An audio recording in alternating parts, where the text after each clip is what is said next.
Doc Rightwing here, and today and every day, Jake Tapper is not a journalist. And I'm only going to need one clip to prove my case, so roll it. Obviously, we're not at the point where we're ready to offer evidence of impeachment, but rather just to start an inquiry into whether impeachment is appropriate. Yeah, I'm still not quite sure what crime Joe Biden is to have committed, but we'll get to that at a later date because I want to bring up the fact. Yep, that's not a journalist, folks. Let's go over the facts as we know them. The Biden family took in millions of dollars from foreign companies during the time he was vice president. They used around 20 LLCs, otherwise known as shell corporations, to take that money in. Joe Biden has repeatedly denied knowledge of Hunter's business dealings, and we know now from numerous emails, texts, and firsthand witness testimonies that those were blatant lies.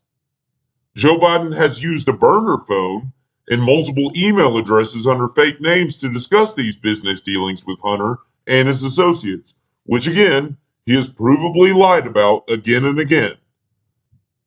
At the same time as lying about it, the Bidens have given no plausible explanation for why they were given these millions of dollars from foreign companies. And by the way, one obviously viable theory for why they were given that money is, of course, bribery. And on that note, Joe Biden lobbied to get a prosecutor fired who had recently seized the assets of the owner of Burisma, which it just so happens was paying Hunter Biden about $1 million a year at the time.